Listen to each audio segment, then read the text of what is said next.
जय जगन्नाथ सांग माने तो फ्रेंड आज आम 3 मे थर्ड शिफ्ट रे जेतक भी आमर ओडिया ग्रामर क्वेश्चन आसला ताकू डिटेल्स रे आलोचना करिबा जहाद्वारा जदि आपण एग्जाम रे एसबू क्वेश्चन आसुचे जेपरी आपने भूल न करते आउ आपने समस्त जानी सारे forest guard forester excise constable exam आमर 16 एप्रिल स्टार्ट होचे एथिपाई आपण को प्रथमे पीआईक्यू क्वेश्चन को भलसे जानिबा दरकार।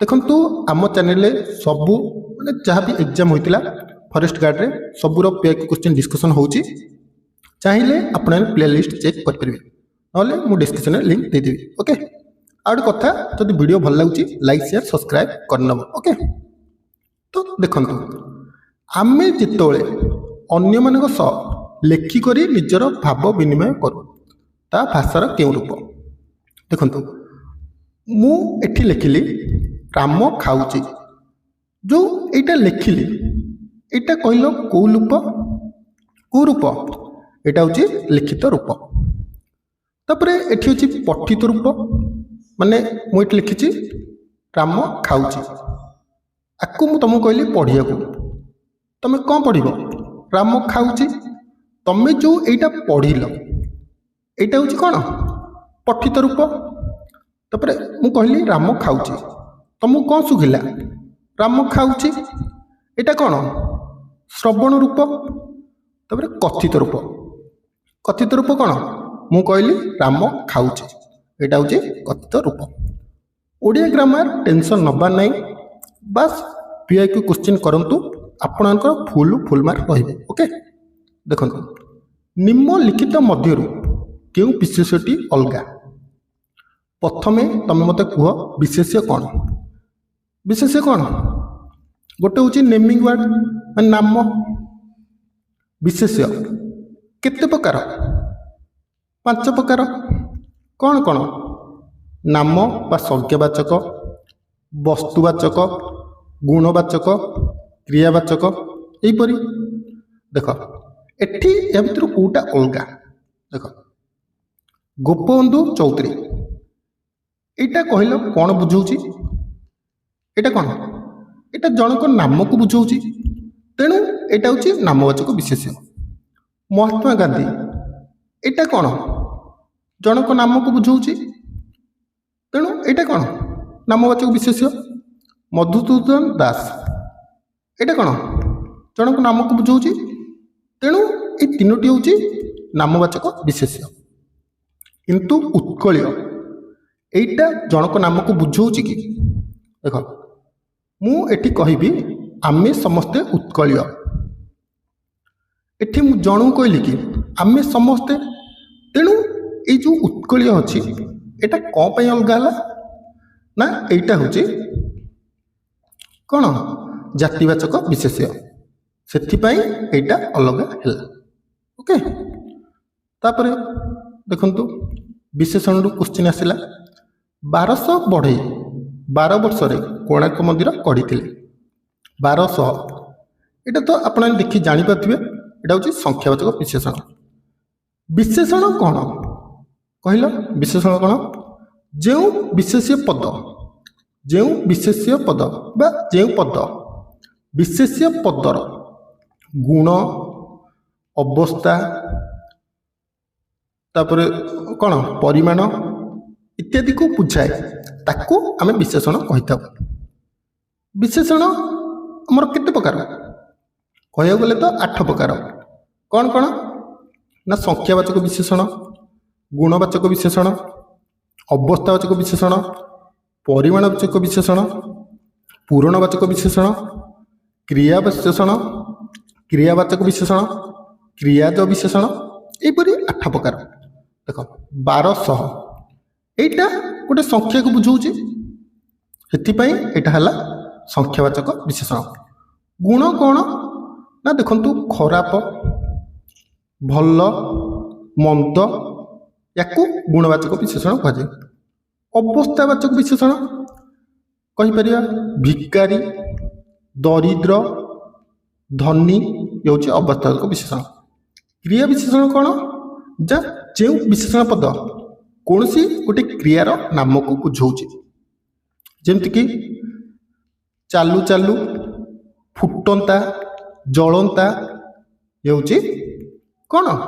କ୍ରିୟା ବିଶେଷଣ। ଓକେ, ଯଦି କ୍ରିୟା ବିଶେଷଣ ବୁଝିପାରୁନାହାନ୍ତି କିଛି ଟେନସନ୍ ନେବା ନାହିଁ, ଆଗକୁ କ୍ରିୟା ବିଶେଷଣର ବହୁତ ସାରା କ୍ୱେଶ୍ଚିନ୍ ଅଛି। ଓକେ, ମୁଁ ତୁମକୁ ସେଠି ଏକ୍ଜାମ୍ପଲ୍ ଦେଇଦେବି। ନିମ୍ନଲିଖିତ ମଧ୍ୟରୁ ସ୍ୱରୂପର ଗଠନ ରୀତି କିପରି ହୋଇଛି? ଦେଖ, ଉପସର୍ଗ ଚାପ୍ଟରରୁ ଆସିଲା। କହିଲ ଉପସର୍ଗ କ'ଣ? ମନେ ରଖିବ, ଉପସର୍ଗ ହେଉଛି ଆମର ପୂର୍ବ ପ୍ରତ୍ୟୟ। ଏସବୁ ଅବୟ ଶ୍ରେଣୀର। ଉପସର୍ଗ କେତୋଟି ଅଛି? କହିଲ ଉପସର୍ଗ କେତୋଟି ଅଛି? ନା 20ଟି ଅଛି। ଯେଉଁ ଆମର ସ୍ୱରୂପ ତିଆରି ହୋଇଛି, କେମିତି ହୋଇଛି? ନା ସୁ ଉପସର୍ଗରେ ରୂପ ଧାତୁ ୟୁଜ୍ ହୋଇଛି। କ'ଣ? ନା ସୁ ଉପସର୍ଗରେ ରୂପ ଧାତୁ ୟୁଜ୍ ହୋଇଛି। ସ୍ୱରୂପ ମାନେ କ'ଣ? ଆମେ କହିପାରିବା ସୁନ୍ଦର କହିପାରିବା। ତେଣୁ ଆପଣଙ୍କ କାମ କ'ଣ? ନା ଉପସର୍ଗ ଚାପ୍ଟରକୁ ଟିକେ ଭଲସେ ଦେଖିବେ, କାରଣ ପୂର୍ବ ବର୍ଷ ଯେଉଁ ଫରେଷ୍ଟ ଗାର୍ଡ଼ ଏକ୍ଜାମ୍ ହୋଇଥିଲା ପ୍ରତି ସିଫ୍ଟରେ 2ଟି କ୍ୱେଶ୍ଚିନ୍ ଆସିଥିଲା ଉପସର୍ଗରୁ।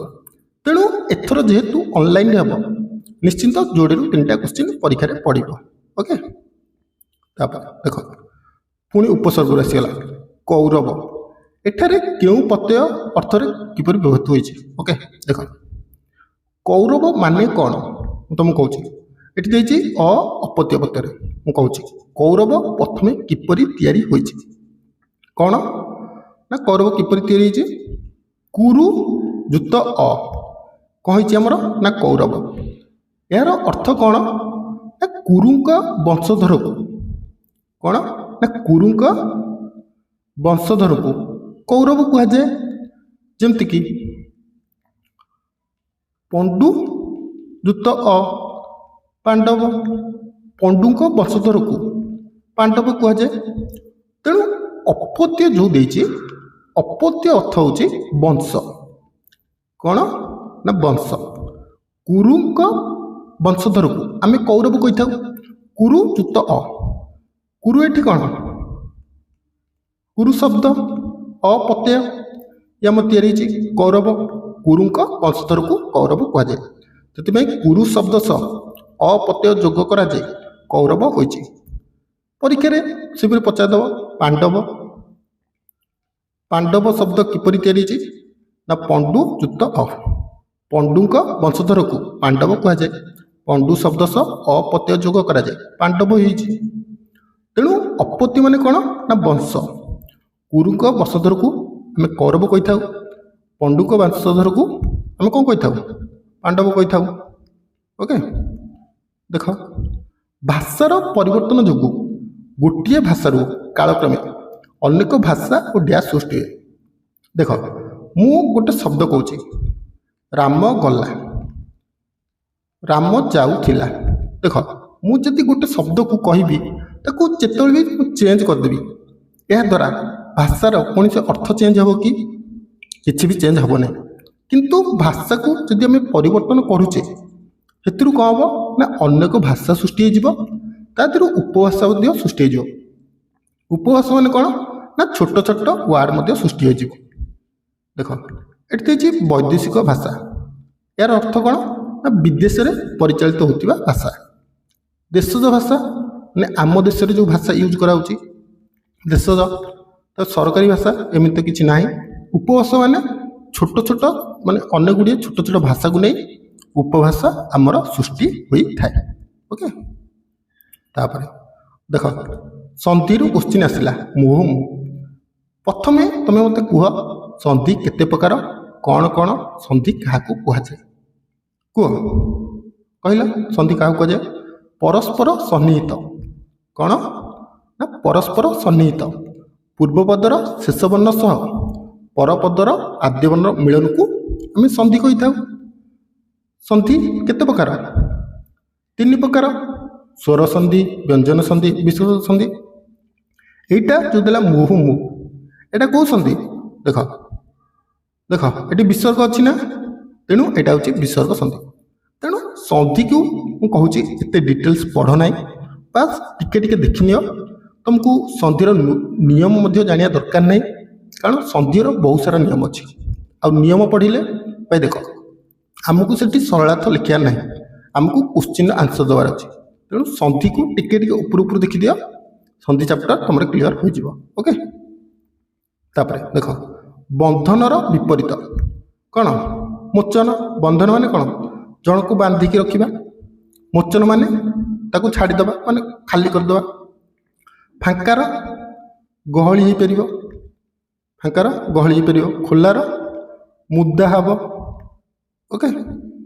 तापर देख निर्गमन पुणी उपसर्ग चैप्टर आसला देख उपसर्ग ये 3टी क्वेश्चन आसला निर्गमन गठनीति केमती निर उपसर्ग गम धातु अन्न प्रत्यय कौन ना निर उपसर्ग गम धातु अन्न प्रत्यय आमर निर्गमन तैयारी होइछे।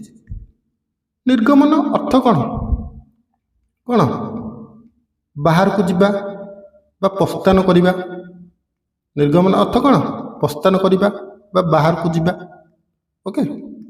तापर देख अन्य वर्णर साहाय्य न नहीं उच्चारित होता वर्ण को कौन कहुए देख आमर वर्ण केते प्रकार 2 प्रकार गोटे हूँ स्वर वर्ण आ गोटे हूँ व्यंजन वर्ण। स्वर वर्ण कौन ना कहार साहाय्य न नहीं उच्चारित होता है किंतु व्यंजन वर्ण ये स्वर वर्णर साहाय्य नहीं उच्चारित होता है। कहल स्वर वर्ण केतेटा व्यंजन वर्ण केतेटा स्वर वर्ण केतेटा 11टा आमर अ टू औ पर्यंत व्यंजन वर्ण 39टा क ठू ल पर्यंत। तापर स्वर वर्ण को आमर 2 भाग विभक्त कराई गोटे हूँ हर्ष स्वर आ गोटे दीर्घ स्वर हर्ष स्वर 4टा दीर्घ स्वर 7टा। हर्ष स्वर कौन कौन आमर अ हसई हसौ रु दीर्घ स्वर आ दीर्घई दीर्घ ए ऐ ओ औ। तो परीक्षा पचारदेव संयुक्त स्वर वर्ण कौन कौन संयुक्त स्वर वर्ण कौन कौन गोटे हूँ ऐ गोटे हूँ औ। कौन पाई या संयुक्त स्वर वर्ण कहुए कारण 2टी स्वर वर्ण मिलन में तैयारी ऐ आमर केमती तैयारी अ जुत इ औ केमती तैयारी अ जुत उ। सांग मैंने जो मैंने वीडियो देखुच प्लीज यार वीडियो को लाइक करदेव कारण जो भाया गरम हो तथापि मु ट्राए करुच्ची एग्जाम पर्यंत तुमको 2टी क्लास देवाई ओके। देख एपाई तो मैंने बहुत सारा चैनल अच्छा पेमेंट नौ किंतु मोर पैसा दरकार ना मु चाहे बस आपण मैंने सिलेक्शन पातु से जब वीडियो भल लगे प्लीज यार गोटे लाइक करी चैनल को सब्सक्राइब कर ओके। देख आसीगला क्रिया क्वेश्चन खेलु खेलु या क्यों प्रकार क्रिया देख जो खेलु खेलु देछि या द्वारा वाक्य आमर समाप्त हो कि गोटे एग्जांपल दूची मु कहली राम खेलु खेलु राम खेलु खेलु तुम कह भाई तापर कहना मु कह ना से राम खेलु खेलु तुम मैंने कौन कह एठी वाक्य समाप्त हो ना तेणु यहाँ कौन असंपीय क्रिया समापिक क्रिया माने कौन जो वाक्य समाप्त हो कहि राम खेलु खेलु हताश होगला एठी कौन वाक्य समाप्त हो हूँ समापिक क्रिया। अमिष क्रिया कौन मु कहि जिबा जिबा हूँ गोटे अमिष क्रिया किंतु यार मिश्र क्रिया कहले कौन हम ना गमन करवा ओके। साहाय्यकारी क्रिया जो कर्ता निजे काम न करी अन्य द्वारा कराए कौन उदाहरण राजा 1200 बढ़ई द्वारा मूर्ति गढ़ाइले एटी कौन राजा निजे मूर्ति गढ़ाऊना किंतु 1200 बढ़ई द्वारा कर ओके। तापर देख रूढ़ी क्वेश्चन आसला अंध बुझाणा ये रूढ़ी अर्थ कौन ओडिया रे जमती रूढ़ी क्वेश्चन आसी इंग्लिश रे मते इडम फेज जाउची तेणु तुम काम इडम फेज को टिके भल से पढ़ी नो ओके। तो अंध बुझाणा ये रूढ़ी अर्थ कौन ना अन्याय विचार ओके। देख पुणी आसीगला ସନ୍ଧିରୁ କ୍ୱେଶ୍ଚିନ୍। ସ୍ୱହ ଯୁକ୍ତ ଲୋକ। ପ୍ରଥମେ ତମେ ମୋତେ କୁହ ଏଇଟା କେଉଁ ସନ୍ଧି? এইটা ତମ ପାଇଁ ମୁଁ ହୋମୱାର୍କ ଦେଉଛି, ଏଇଟା ତମେ ମୋତେ କମେଣ୍ଟ କରି କହିବ ଏଇଟା କେଉଁ ସନ୍ଧି। ଓକେ, ତ ସ୍ୱହ ଯୁକ୍ତ ଲୋକ ଏଇଟା ହେଲେ କ'ଣ ହେବ? ଷୋଲକ। ଓକେ, ତାପରେ ଦେଖ ଗରଜିଲା ମେଘ ବରଷେ ନାହିଁ। ଏଇଟା ବହୁ ଜଣଙ୍କର ଡାଉଟ୍ ରହିବ। ଦେଖ ମୁଁ କହୁଛି ଗରଜିଲା ମେଘ ବରଷେ ନାହିଁ। ଏଠି ଦେଲା ଗରଜିଲା। ଗରଜିଲାଟା କି ପ୍ରକାର ବିଶେଷଣ?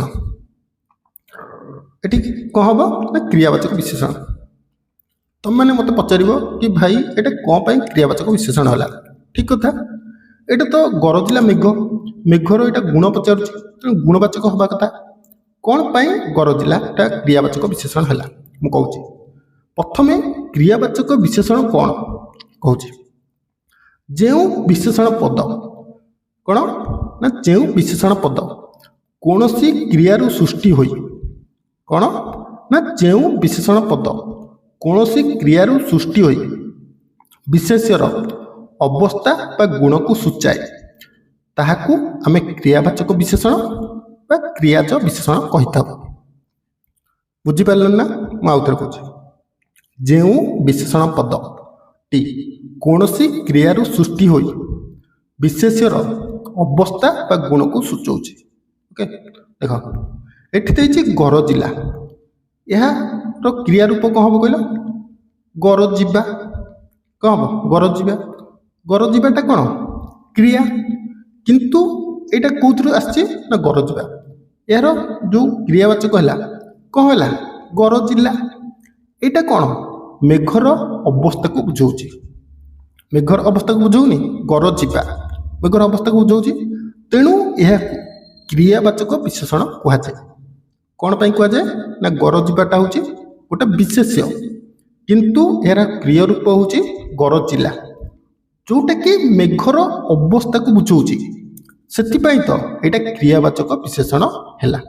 ଓକେ, ତାପରେ ଦେଖ ପ୍ରତି ଶବ୍ଦରେ ଆସିଲା ବିଟପି। ବିଟପି ହେଉଛି ବୃକ୍ଷର, ପୃଥିବୀର, ମେଦିନୀ, ଧରା, ବସୁନ୍ଧରା ସମସ୍ତେ ଜାଣିଛ, ଆକାଶର, ଗଗନ, ନଭ, ଅରଣ୍ୟର, ଅଟବୀ, ଜଙ୍ଗଲ, ବନ। ଓକେ, ପରିମାଣ। ପରିମାଣର ବିପରୀତ ଶବ୍ଦ କ'ଣ ହେବ? ଅପରିମାଣ।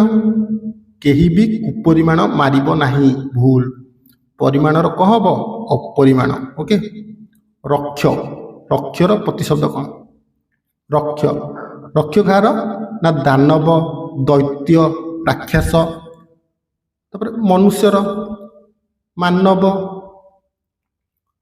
ନର।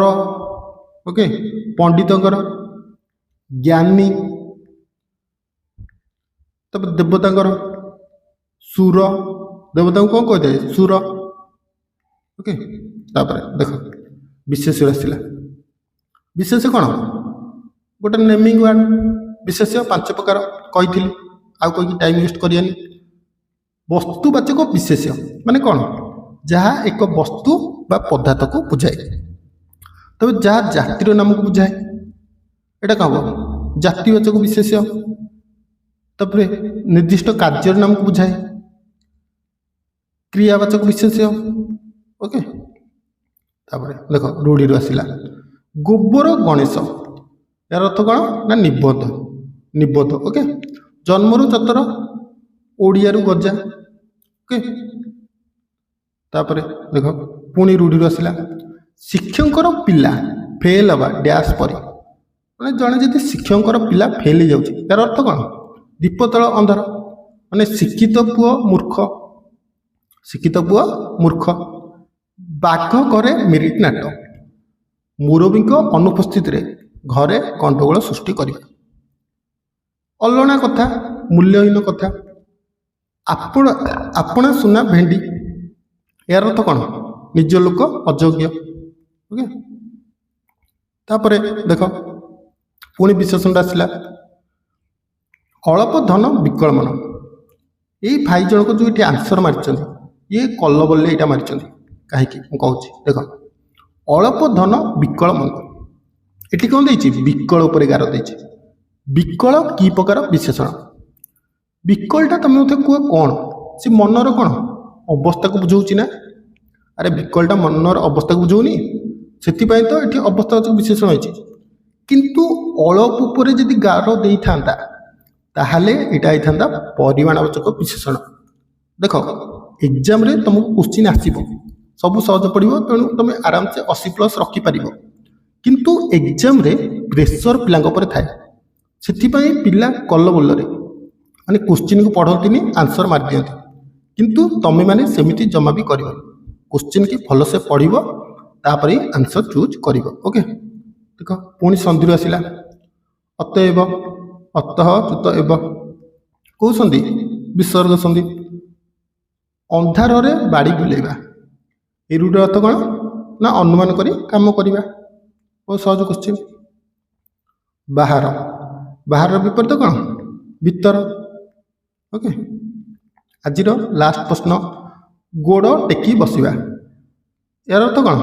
ଆଗୁଆ ପ୍ରସ୍ତୁତ ହୋଇ ରହିବା। ତ ଫ୍ରେଣ୍ଡ, ଇଏ ଥିଲା ଓଡ଼ିଆ ଗ୍ରାମର 25ଟା କୋଶ୍ଚିନ୍। ଭାବୁଛି ଫୁଲ୍ ଡିଟେଲ୍ସ ବୁଝିପାରିଥିବେ। ଯଦି କେଉଁ କୋଶ୍ଚିନ୍ ଡାଉଟ୍ ଥିବ ଜରୁର କମେଣ୍ଟ କରିବେ।